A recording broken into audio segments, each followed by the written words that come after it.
अस्सलाम वालेकुम नाज़रीन, आप देख रहे हैं आईएनए चैनल। मैं हूं शेख अहमद अली। इस न्यूज़ बुलेटिन में आइए नजर डालते हैं दिन भर की बड़ी खबरों पर। चीफ मिनिस्टर के चंद्रशेखर राव ने अवाम पर जोर दिया कि वो तफरका फैलाने वाले, अमन को खराब करने वालों और ओछी सियासत करने वाले लोगों से चौकस रहें, क्योंकि ऐसी ताकतें समाज में हर वक्त पाई जाती हैं। चीफ मिनिस्टर ने आज मेडचल मलकाजगिरी जिला कलेक्ट्रेट की इमारत का इफ्तिताह करने के बाद मुनक्किदा तकरीर से खिताब करते हुए ये बात कही। चीफ मिनिस्टर ने कहा कि कौमी सियासत में काबिल लिहाज तब्दीलियाँ लाने की ज़रूरत है।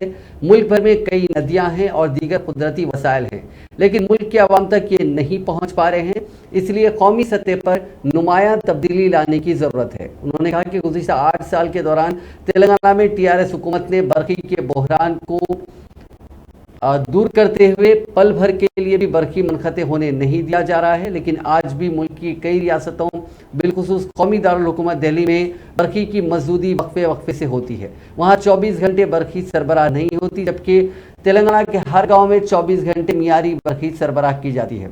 चीफ मिनिस्टर ने कहा कि तेलंगाना की पड़ोसी रियासतों महाराष्ट्र, कर्नाटका, तमिलनाडु, मध्य प्रदेश और आंध्र प्रदेश में भी बरक़ी का मसला है, लेकिन तेलंगाना में नहीं है।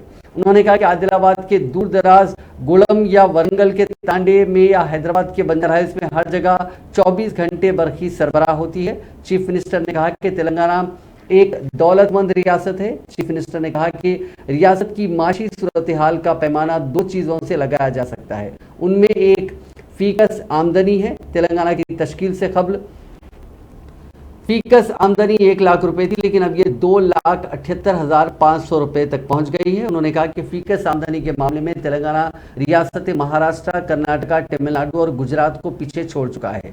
चीफ मिनिस्टर ने कहा कि किसी भी रियासत की फीकस आमदनी में इजाफा ऐसे ही नहीं होता, बदनुमानियों से पाक हुक्मरानी से ही यह मुमकिन है। तेलंगाना की तरक्की को देखकर मुल्क भर की रियासतें परेशान हैं।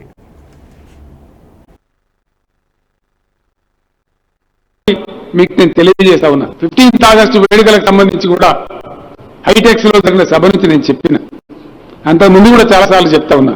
ఒక బంగ్లా కట్టాలంటే చాలా కష్టమైతుంది, కూలగొట్టానంటే 10 రోజులు పడుతుంది.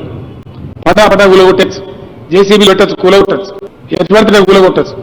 కానీ ఒక కూర్పు జరగాలంటే, ఒక ఇల్లు నిలబెట్టాలంటే, ఒక భవంతి నిర్మాణం కావాలంటే చాలా ప్రయాసపడవలసి వస్తుంది. అటువంటి భారతదేశాన్ని ఈరోజు మతం పేరు మీద, కులం పేరు మీద చాలా నీచమైనటువంటి రాజకీయాల కోసం విడదీసే ప్రయత్నం జరుగుతూ ఉంది. ఇది ఏ రకంలో కూడా మంచిది కాదు, ఏ పద్ధతులలో కూడా మంచిది కాదు. ఎంతో మంది పెద్దలు, స్వతంత్ర పోరాట యోధులు వాళ్ళ కుటుంబాలు త్యాగం చేసి దశాబ్దాల తరబడి జైళ్లలో ఉండి ఈ దేశాన్ని ఇచ్చి మనకి ఇచ్చినారు. ఈ స్వతంత్రాన్ని మనం అనుభవిస్తూ ఉన్నాం. ఈ స్వాతంత్ర ఫలాన్ని పూర్తి స్థాయిలో దేశం పొందాలంటే దేశంలో కులము, మతము, వర్గం అనే భేదం లేనటువంటి భారతీయత, భారతీయ ఐక్యత మన లోపల రావాలి. ఒకసారి దెబ్బతినమంటే, సమాజంలో విద్వేషం పెచ్చరిల్లిందంటే మళ్ళా ఏకం కావడం అంత సులభం కాదు, చాలా కష్టం. కాబట్టి అవన్నీ పక్కన పెట్టి ఏ విధంగా అయితే చైనా పురోగమించిందో, ఏ విధంగా అయితే సింగపూర్ పురోగమించిందో, ఏ విధంగా అయితే కొరియా లాంటి దేశాలు పురోగమించినాయో అదే బాటలో భారతీయులందరూ కూడా కుల మత రహితంగా బ్రహ్మాండంగా ముందుకు సాగాలి. దేశంలో అపారమైనటువంటి నదుల్ని, అపారమైనటువంటి సంపద ఉంది, కానీ దేశానికి చెందడం లేదు. మన దురదృష్టం. జాతీయ రాజకీయాలలో కూడా గుణాత్మకమైన మార్పు రావాలి. నేను ఒక్కటే మాట మాట్లాడుతా ఉన్నా, దయచేసి మీరు వేరే అనుకోవద్దు. నేను ఎవరిని ఉద్దేశించి మాట్లాడతలేను. Telangana commissioner police Hyderabad CV Anand ने, जो खुद भी एक नामवर क्रिकेट खिलाड़ी रह चुके हैं, शहर में साबिक में मुनक्किदा मुख्तलिफ फेस्टिवल्स और फिर आने वाले गणेश फेस्टिवल का क्रिकेट मैचेस से तकाबुल किया। उन्होंने कहा कि शहर में माबाद कोविड जो तमाम फेस्टिवल्स मुनक्किद हो चुके हैं वो क्वार्टर फाइनल्स और सेमीफाइनल्स थे, तहम गणेश जुलूस के बंदोबस्त इंतजाम फाइनल्स हैं। उन्होंने इस यकीन का इजहार किया कि हैदराबाद सिटी पुलिस के तमाम ओहदेदार सिक्योरिटी के साबिक की तरह वसी तर इंतजामात को यकीनी बनाएंगे। कमिश्नर पुलिस ने तमाम स्टेशन हाउस ऑफिसर्स और सीनियर ओहदेदारों का एक राब्ता इजलास गणेश फेस्टिवल के सिलसिले में मुनक्किद किया। इस मौके पर कमिश्नर पुलिस ने मूर्तियों के बिठाने, प्लास्टर ऑफ पेरिस और मिट्टी की मूर्तियों के विसर्जन के अलावा जुलूस के रास्तों के ताल्लुक से मातहत ओहदेदारों को कई हिदायत दी। उन्होंने कहा कि चंद स्टेशन हाउस ऑफिसर्स और deputy commissioner police city police के लिए नए हैं और उन्हें पहली मर्तबा बंदोबस्त के इंतजाम पर मुतयन रहना होगा। सीवी आनंद ने गणेश जुलूस के मुख्तलिफ जावियों से उन ओहदेदारों को वाकिफ करवाया। उन्होंने कहा कि जनवरी से मुख्तलिफ तबकात के तमाम फेस्टिवल्स भारी हुजूमों और माबाद कोविड पुरअमन अंदाज में मुनक़िद हो चुके हैं। दूसरी कई तकारीब भी मुनक़िद हुई हैं। ताहम ये तमाम फाइनल्स और सेमीफाइनल्स ये क्वार्टर फाइनल्स और सेमीफाइनल्स है, लेकिन गणेश बंदोबस्त फाइनल से। कमिश्नर पुलिस ने कहा कि ऑर्गेनाइजर्स के लिए ज़रूरी है कि वो मूर्तियों के बिठाने के लिए मुताल्लिका स्टेशन हाउस ऑफिसर से क़ब्ल अज़ वक्त इजाज़त हासिल कर लें। हाई कोर्ट के अहकाम के मुताबिक प्लास्टर ऑफ पेरिस से तैयारशुदा मूर्तियों का मसनूई तालाबों में विसर्जन किया जाना चाहिए। उन्होंने कहा कि खैरताबाद गणेश कमेटी ने मिट्टी से मूर्ति की तैयारी से इत्तेफाक कर लिया। उन्होंने गणेश मंडपों के ऑर्गेनाइजर्स के साथ राब्ता इजलास मुनक्किद करते हुए इक़दामात का मशवरा दिया और कहा कि अमन कमेटियों के अरकान को भी सरगर्म तौर पर शामिल किया जाना चाहिए। State level police recruitment board के तहत 15,644 मुख्तलिफ महकमों में कांस्टेबल्स की जायदादों पर जो रास्त तकर्रुरात किए जा रहे हैं, उनके लिए प्रिलिमिनरी तहरीरी टेस्ट 28 अगस्त यानी इतवार की रोज सुबह 10 बजे तक 1 बजे दिन हैदराबाद और रियासत के दूसरे टाउन्स में कायम करदा 1601 मराकिज़ पर मुनक्किद किया जाएगा। इन जायदादों के लिए 6,61,196 उम्मीदवारों ने दरखास्तें दाखिल की हैं। वीवी श्रीनिवासराव सदरनशीन Telangana state level police recruitment board ने 4 जुम्मे को जारी करदा एक प्रेस नोट के जरिए SCPC सिविल या ममासिल या ट्रांसपोर्ट कांस्टेबल्स और प्रोबेशन व एक्साइज कांस्टेबल्स की जायदादों के लिए दरखास्तें दाखिल करने वाले उम्मीदवारों को मशवरा दिया कि वो 18 अगस्त को सुबह 8 बजे से 26 अगस्त को निस्फ शब 12 बजे तक अपने मुताल्लिका अकाउंट्स पर लॉगिन के जरिए बोर्ड की वेबसाइट tslprb.in के जरिए अपने हॉल टिकट्स को डाउनलोड कर सकते हैं। हॉल टिकट्स डाउनलोड करने में मुश्किलात का सामना करने वाले उम्मीदवारों को support@tslprb.in पर ईमेल करने या फिर 9393711110 पर रब्त पैदा करने का मशवरा दिया गया है। उम्मीदवारों से कहा गया कि हॉल टिकट के पीछे तमाम हिदायत दर्ज की गई हैं, जिनका वो एहतियात से मुताला करें। उम्मीदवारों को मशवरा दिया गया है कि वो इम्तिहानी तारीख से एक दिन कबल मुताल्लिका इम्तिहानी मराकिज़ का दौरा कर लें। सफ़र के लिए कोई अखराजात नहीं दिए जाएंगे। उम्मीदवारों को टेस्ट शुरू होने से 1 घंटा कबल इम्तिहानी हॉल में दाखिल होने की इजाज़त रहेगी और 1 मिनट की ताख़ीर पर भी अंदर जाने नहीं दिया जाएगा। उम्मीदवारों को किसी भी किस्म के इलेक्ट्रॉनिक या दूसरे आलात बशमूल mobile phones, tablets, pen drives, Bluetooth devices, घड़ियाँ, पर्सेस वगैरह ना लाने की हिदायत दी गई है।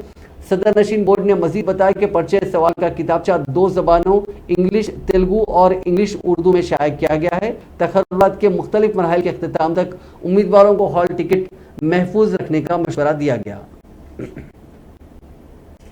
इंटरमीडिएट साल अव्वल और साल दुवम के एडवांस सप्लीमेंट्री इम्तिहानात के बाद पर्चों की जांच का सिलसिला जारी है। Telangana state board of intermediate education के सेक्रेटरी सैयद उमर जलील ने काचीगुड़ा गवर्नमेंट जूनियर कॉलेज का दौरा किया, जहां इंटरमीडिएट वैल्यूएशन कैंप मुनक्किद किया गया। उमर जलील ने वैल्यूएशन कैंप पे इंतजामात का बजाते खुद मुशाहिदा किया और इत्मीनान का इजहार किया। उन्होंने जांच करने वालों को मौसर और नकाइज से पाक पर्चों की जांच के लिए मुनासिब हिदायत जारी की। इस मौके पर सेक्रेटरी इंटर बोर्ड के हमरा डॉक्टर अब्दुल खालिक कंट्रोलर इम्तिहानात और वाइस श्रीनिवास ज्वाइंट सेक्रेटरी इम्तिहानात भी मौजूद थे। इंटर साल अव्वल और दुवम में इम्तिहानात के नताइज 30 अगस्त को मुतवक्को हैं। कानून के कोर्स में दाखिलों के लिए मुनक्किदा लॉ सेट के नताइज जारी कर दिए गए हैं। Telangana council for higher education के चेयरमैन प्रोफेसर लिम्बादरी ने नताइज जारी करने के बाद बताया कि 3 साला लॉ सेट में 74.76% और 5 साला लॉ सेट में 68.57%, पीजी लॉ सेट में 91.10% उम्मीदवारों ने कामयाबी हासिल की। उन्होंने मजीद बताया कि 21 और 22 जुलाई को लॉ सेट इम्तिहान मुनक्किद हुआ था, जिसमें 35,538 उम्मीदवारों ने दरखास्त फॉर्म दाखिल किए थे, जिनमें 28,921 उम्मीदवारों ने इम्तिहान लिखा। अनकरीब कानून के कोर्स में दाखिलों के लिए काउंसलिंग के शेड्यूल का ऐलान किया जाएगा। इस मौके पर काउंसिल फॉर हायर एजुकेशन के वाइस चेयरमैन वेंकट रमना, उस्मानिया यूनिवर्सिटी के वाइस चांसलर रविंदर यादव और दीगर मौजूद थे। यौम आज़ादी की डायमंड जुबली तकारीब के लिए तश्कील शुदा कमेटी ने 22 अगस्त को हैदराबाद के एलबी स्टेडियम में मुनक़िद शुदनी अख्तामी तकरीब के इंतजाम का जायजा लिया। कमेटी के सदर व रुकन राज्यसभा डॉक्टर के केशव राव की सदारत में आज आरजी सेक्रेटेरिएट BRKR भवन में इस खुसूस में एक इजलास मुनक़िद किया गया। इस इजलास में रियासती वज़रा और कमेटी के अरकान श्रीनिवास यादव, श्रीनिवास गौड़, मेयर GHMC विजय लक्ष्मी, अरकान मुक़न्नना MS प्रभाकर, R बालाकिशन, हुकूमत के मुशीर रमनाचारी और दूसरे मौजूद थे।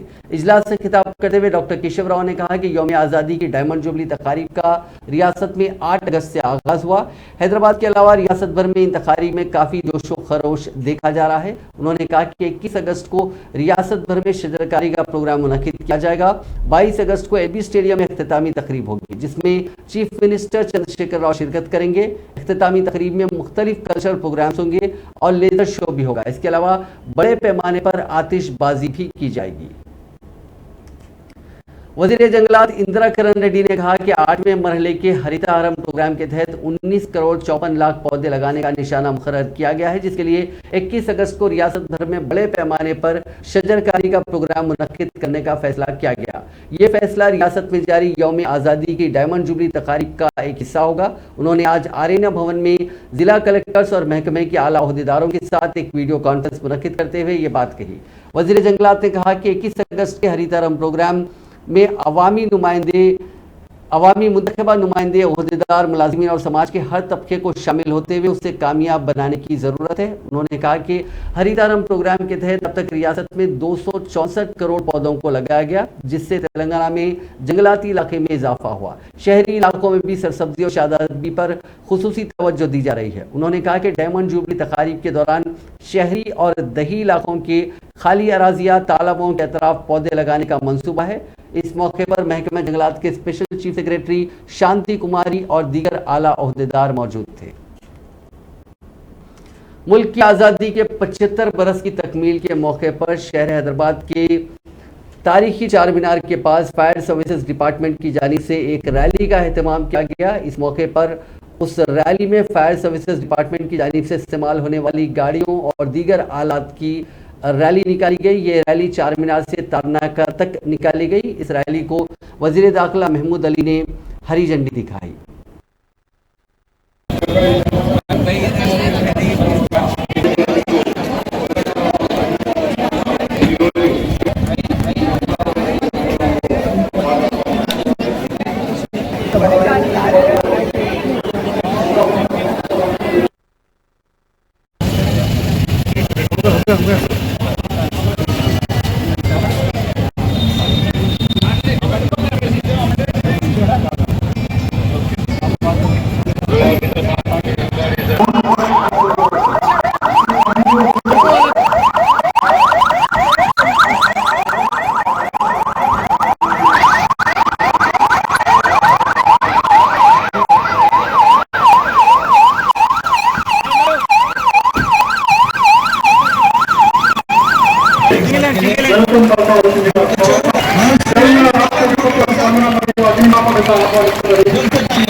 ये हमारी आजादी हमारे महान नेता गांधी जी साहब जो महात्मा कहते हैं, उन्हें इसीलिए महात्मा कहते हैं कि उन्होंने बड़ा सैक्रिफाइस किया और हिंदुस्तान की आजादी में महान और महात्मा गांधी हमेशा अमन की तहरीक चलाए, क्योंकि जो भी तहरीक होती है अमन से चलती है तो जरूर कामयाब होती है। अंग्रेजों ने हम पर बहुत जुल्म किया। उस जमाने में हिंदुस्तान की आजादी में हिंदू और मुस्लिम भाई मिलकर अंग्रेजों का मुकाबला करते रहे और हिंदुस्तान को आजादी दिलाई। आज हम 75 साल कंप्लीट कर चुके हैं, 76वें साल में दाखिल हुए हैं। इसीलिए सारे हिंदुस्तान में बड़ी धूमधाम से इस युग में आजादी मनाई जा रही है। आजादी बड़ी कुर्बानियों के बाद मिली है और हमारा जो सपना है हिंदुस्तान को सारी दुनिया में हम नंबर 1 स्टेज पर लाना चाहते हैं। उसके लिए हमारे तमाम ऑफिसर्स बहुत अच्छा कोऑपरेट करते हैं, जिसकी वजह से हमारे मुल्क में हो या हमारी स्टेट में हो अमन और भाईचारगी है। उसी तरह हर डिपार्टमेंट इस प्रोग्राम में पार्टिसिपेट कर रहा है। मेरी जानिब से फायर डिपार्टमेंट के डीसी साहब को, डिस्ट्रिक्ट ऑफिसर्स को, जितने ऑफिसर यहाँ हैदराबाद से आए हैं, सबको दिल की गहराइयों से मैं मुबारकबाद देता हूँ, क्योंकि आजादी जो हमारा मकसद था, हिंदू मुस्लिम भाइयों ने मिलकर बहुत कुर्बानी दी है। हजारों लोगों ने अपनी जान की कुर्बानी देकर हिंदुस्तान का आजाद करवाया है। आज हम लोग आजाद हिंदुस्तान में अमन के शुक्रिया अदा करता हूँ। और आज की जो रैली निकाली जा रही है, यकीनन यह एक तारीखी रैली है, जिसमें काफी व्हीकल्स है जो इमरजेंसी के टाइम पर जहां पर भी फायर होता है, या हमारे डीजी साहब संजय कुमार जैन साहब भी मौजूद है, हमारे ऑफिसर साहब भी मौजूद है। हमें यही प्लान करते हैं कि किस तरह आग पर काबू पाया जाए, हमारे ऑफिसर किस तरह एक्टिव करें। तो इसलिए मैं तमाम ऑफिसर्स को जो जिन्होंने इस प्रोग्राम में हिस्सा ले रहे हैं और हमारे स्टूडेंट्स को दिल की गहराइयों से मुबारकबाद देता हूँ। मैं उम्मीद करता हूँ कि हमारा फायर डिपार्टमेंट इसी तरह काम करता रहेगा। और हमारे लिए प्राउड की बात है, हमारे फायर ऑफिसर्स जिस तरह हमारे स्टेट में सर्विस दे रहे, इमरजेंसी में जिस तरह जाते हैं व्हीकल्स पर भिजाकर, और न्यू इंस्ट्रूमेंट्स पर जो कुछ दिन पहले ही हमारे डीजी साहब और उनकी टीम ने जर्मन जाकर किस तरह फायर पर काबू किया जा सकता, वर्ल्ड में क्या क्या रिसर्च हो रहा है वो देख कर आए।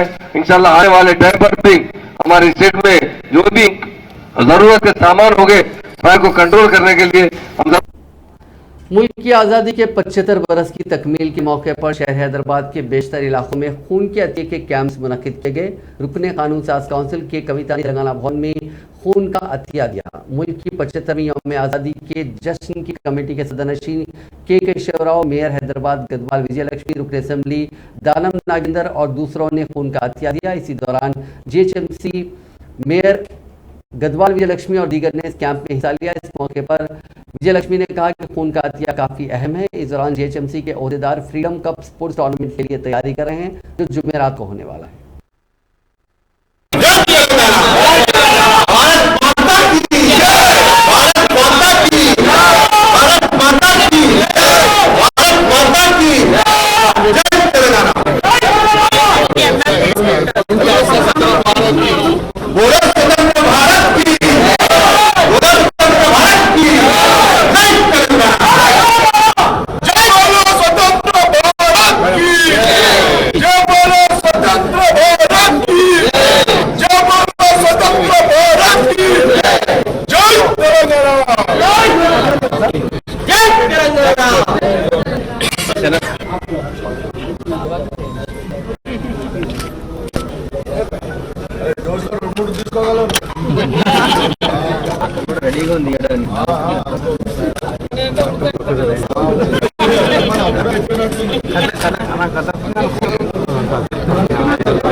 కాలేజ్ పిల్లలందరూ కూడా పాల్గొని తమ వంతుగా వినూత్నమైనటువంటి కార్యక్రమాలు చేస్తున్నటువంటి సందర్భంలో హైదరాబాద్ నగర టీఆర్ఎస్ పార్టీ ఆధ్వర్యంలో రక్తదాన శిబిరంలో భాగంగా పాల్గొని రక్తదానం చేయడం జరిగింది. భారతదేశ స్వాతంత్రానికి సంబంధించి 75 వసంతాలు నిండినటువంటి సందర్భంలో మన భారత పౌరులుగా మనందరం కూడా ఒక్కసారి ఆలోచించుకోవాలి. ఈ దేశంలో జరుగుతున్నటువంటి పరిస్థితులు ఏంటి, ఈ పరిస్థితులు మారడానికి పౌరులుగా, ప్రజలుగా మనవంతుగా మనం ఏం చేయాలనేటటువంటి సమీక్ష చేసుకోవాల్సినటువంటి అవసరం ఉన్నది. 75 వసంతాలు అంటే వజ్రోత్సవాలు జరుపుకున్నటువంటి సందర్భంలో మనందరం కూడా దేశ అభ్యున్నతి కోసం పాటుపడి పునరంకితం అవ్వాల్సినటువంటి సందర్భం ఇది. ఇవాళ మనం ఆలోచించుకున్నట్టయితే భారతదేశాన్ని పట్టి పీడిస్తున్నటువంటి అతి ముఖ్యమైన సమస్యల్లో ప్రధానమైనది పేదరికం, నిరుద్యోగం, అదేవిధంగా మతతత్వం. ఇవన్నిటిని కూడా మనం సమూలంగా రూపుమార్చుకున్నట్టయితే ఖచ్చితంగా 100 సంవత్సరాలు భారతదేశానికి స్వతంత్రానికి నిండే లోపల మనం భారతదేశం ప్రపంచంలో నంబర్ 1 శక్తిగా ఎదిగేటటువంటి ఆస్కారం ఉంటుంది. ఒక పక్క ఆర్థిక శక్తిగా, ఇంకొక పక్క మొత్తం యావత్తు ప్రపంచానికి కూడా దారి చూపించేటటువంటి ఒక నైతిక శక్తిగా భారత ఏదైతే ఉన్నదో ఆ స్థానాన్ని సుస్థిరపరచుకునేటటువంటి సందర్భం కూడా ఉంటది. కాబట్టి దేశ ప్రజలందరూ కూడా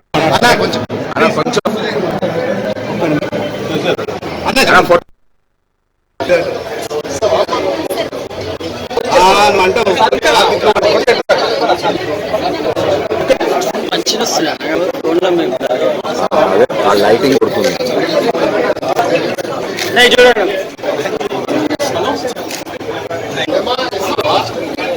భాస్కర్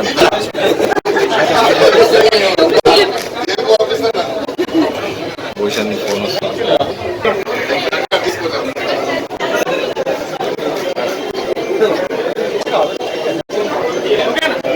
గౌరవ ముఖ్యమంత్రి గారు 8వ తేదీ నాడు మనందరికీ కూడా ఒక కార్యక్రమాన్ని ఇచ్చారు. 22వ తేదీ వరకు ఈ వజ్రోత్సవాలు 75 సంవత్సరాలు పూర్తి చేసుకున్నటువంటి తరుణంలో ఈ వజ్రోత్సవాలని ఘనంగా చేసుకోవాలని తెలంగాణ వ్యాప్తంగా వీధి వీధిన వాడవాడన ఈ ఉత్సవాలు ఎంతో వైభవంగా జరుగుతూ ఉన్నాయి. ముఖ్యమంత్రి గారు ఇచ్చినటువంటి పిలుపుకు స్పందించి కేవలం మన రాష్ట్రంలోనే కాకుండా తెలంగాణ ప్రజలు ఎక్కడ ఏ రాష్ట్రాలు ఉన్నా అక్కడ కూడా, అదేవిధంగా విదేశాల్లో మీరు చూసినటువంటి యూకేలో కానీ నాసా నుండి కూడా, ఆస్ట్రేలియా నుండి కూడా మరి మన 75 సంవత్సరాల స్వాతంత్ర దినోత్సవానికి శుభాకాంక్షలు చెప్పడం జరిగింది. అదేవిధంగా ఈరోజు తెలంగాణలో ఇంత వైభవంగా ఈ యొక్క వజ్రోత్సవాలు మేము జరుపుకుంటామంటే ప్రత్యేకంగా कारगुजार सदर तेलंगाना राष्ट्र समिति केटी रामाराव ने 4 मई को वज़ीर-ए-आज़म नरेंद्र मोदी से कहा कि वो बिल्किस बानो केस में 11 मुजरिमों की रिहाई के मामले में मुदाखलत करते हुए उन मुजरिमीन की रिहाई से मुताल्लिक हुकूमत गुजरात के हुक्म को मनसूख करें। केटीआर ने एक ट्वीट के जरिए वज़ीर-ए-आज़म से मुखातिब होते हुए कहा कि अगर आप खवातीन के एहतराम के ताल्लुक से अपने अल्फाज पर कायम हैं तो मैं आप पर जोर देता हूं कि बिल्किस बानो केस में मुदाखलत करते हुए 11 जानियों की रिहाई के ताल्लुक से गुजरात हुकूमत की माफ़ी के हुक्म को मनसूख करें। केटीआर यौम आज़ादी के मौके पर वज़ीर-ए-आज़म की तकरीर का हवाला दे रहे थे। तारीखी लाल किले से अपने खिताब के दौरान उन्होंने खवातीन के तई सोच में तब्दीली पर जोर दिया। मोदी ने कहा था कि खवातीन हिंदुस्तान की तरक्की का एक अहम सुतून है और उन्होंने नारी शक्ति की मदद करने की ज़रूरत पर जोर देते हुए रोज़मर्रा की ज़िंदगी में खवातीन के तई सोच में तब्दीली का भी मशवरा दिया था। केटीआर ने एक और ट्वीट करते हुए वज़ीर-ए-आज़म पर जोर दिया कि वो इंडियन पैनल कोड यानी आईपीसी और क्रिमिनल प्रोसीजर कोड सीआरपीसी में मुनासिब तरमीमात करें ताकि कोई भी जानी को अदालत के जरिए जमानत ना मिल सके। उन्होंने कहा कि सख्त कानून साजी के जरिए ही अदलिया बर वक्त और बेहतर फैसला दे सकती है। पीर को गोधरा सब जेल से बिल्किस बानो असमत रेजी केस और उनके 7 अफराद खानदान के 21 जनवरी 2008 को कत्ल के 11 मुजरिमीन को हुकूमत गुजरात की माफ़ी की पॉलिसी के तहत रिहा कर दिया गया था। इंचार्ज रियासत तेलंगाना कांग्रेस व एआईसीसी सेक्रेटरी मनिकम टैगोर की क़यादत में गांधी भवन में आज एक इजलास मुनक्किद हुआ जिसमें एआईसीसी सेक्रेटरी बसवराज और दीगर अरकान ने शिरकत की। इस इजलास में मुनुगुड़ू में मुनक्किद होने वाले ज़मीनी इंतखाबात को लेकर तफसीली बातचीत की गई। डीसीसी सुदूर के साथ भी एक इजलास मुनक्किद किया गया और मुख्तलिफ मौज़ूआत पर इन इजलासों में बातचीत की गई।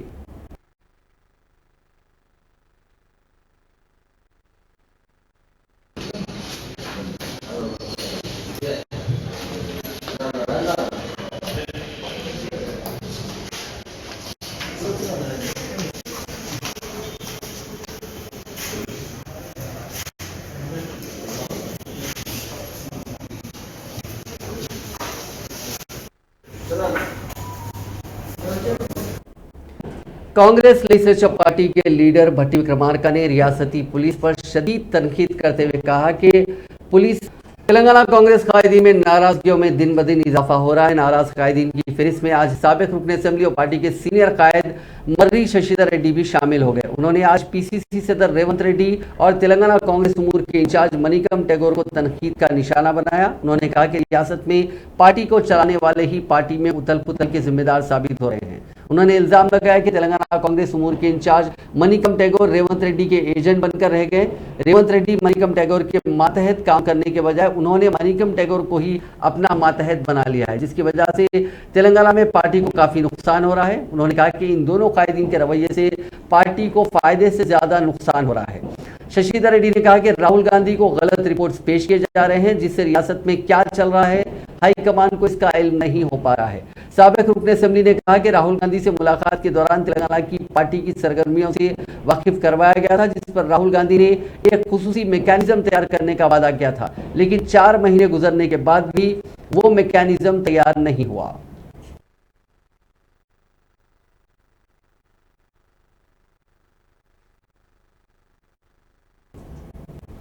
भारतीय जनता पार्टी तेलंगाना यूनिट के सदर और हल्के लोकसभा करीमनगर के रुकन बंडी संजय कुमार ने 4 जुम्मे को अपनी पदयात्रा के 1000 किलोमीटर की तकमील कर ली। जिले जनगांव के मौजू अप्पीरेड्डीपल्ली में उनकी यात्रा दाखिल हुई। बंडी संजय कुमार ताहाल अपनी प्रजा संग्राम यात्रा के 3 मरहले के दौरान 84 दिनों में 34 असेंबली हलकों का अहाता कर चुके हैं। इस मौके पर एक तकरीब भी मुनक्किद की गई, जिसके दौरान 1000 गुब्बारे हवा में छोड़े गए और आतिशबाजी भी की गई।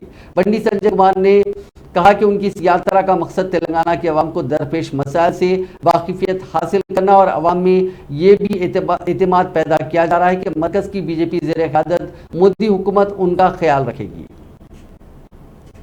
वज़ीर बरकी जगदीश रेड्डी ने कहा कि मुनुगुडु असेंबली हल्के की तरक्की के लिए अगर कोमटिरेड्डी राजगोपाल रेड्डी मुस्तफ़ी हुए हैं तो उन्हें चाहिए कि वो ज़मीनी इंतखाब में उसी पार्टी के टिकट पर मुकाबला करें जिस पार्टी से वो मुंतखब होकर मुस्तफ़ी हुए हैं। उन्होंने कहा कि कांग्रेस से इस्तीफा देकर बीजेपी के टिकट पर मुकाबला करने से हल्के में कोई तरक्की नहीं होने वाली है। जगदीश रेड्डी आज मुनुगुडु में 20 अगस्त को मुनक़िद चीफ मिनिस्टर चंद्रशेखर राव के जलसे आम के इंतजाम का जायजा लेने के बाद वहां मौजूद मीडिया से बात कर रहे थे। वज़ीर बरकी ने कहा कि राजगोपाल रेड्डी ने सियासत को एक कारोबार में तब्दील कर दिया है। तेलंगाना कानून साज असेंबली के स्पीकर पोचाराम श्रीनिवास रेड्डी कोरोना से मुतासिर हो गए हैं। सर्दी बुखार की शिकायत पर उन्होंने मंगल की सुबह बांसवाड़ा में कोविड का टेस्ट करवाया, रिपोर्ट मुस्बित आई। आलमी वबा से मुतासिर होने के बाद उन्होंने कुछ दिनों तक आइसोलेशन में रहने का फैसला किया। स्पीकर ने हालिया दिनों में उनसे मुलाकात करने वालों से एहतियात बरतने की ख्वाहिश की और किसी भी तरह के अलामत जाहिर होने पर कोरोना का टेस्ट करवाने की ख्वाहिश की। वाज़ेह है कि स्पीकर असेंबली तीसरी मरतबा कोरोना से मुतासिर हुए हैं। हैदराबाद नारकोटिक्स विंग और उस्मानिया यूनिवर्सिटी पुलिस ने मुश्तरका कार्रवाई करते हुए गोवा से ताल्लुक रखने वाले एक मंशियात के ताजिर को शहर में गिरफ्तार कर लिया। पुलिस ने मुलजिम प्रतीश नारायण को गिरफ्तार किया। उसके पास से मंशियात, एक मोबाइल फोन और 4000 रुपए नकद रकम जब्त कर ली गई। पुलिस अहदेदारों ने बताया कि पकड़े जाने वाला मुलजिम और उसका साथी मंजूर साल 2014 से पहले ड्रग्स का कारोबार कर रहे थे। पार्टियां मनाने वालों को उनके फोन नंबरात आसानी से दस्तयाब होते हैं और मुलजिमीन मंशियात की लत का शिकार अफराद को नशा और दीगर अशिया फराहम करते हैं। एलबी नगर में कल रात 2 ग्रुप्स के बीच तसादुम पेश आया। ये तसादुम देर रात पेट्रोल पंप के करीब पेश आया। कहा जा रहा है कि एक ग्रुप नागोल का था जबकि दूसरा ग्रुप बंदलागुड़ा का था। इनके बीच का एक झगड़ा सीसीटीवी कैमरे में कैद हो गया।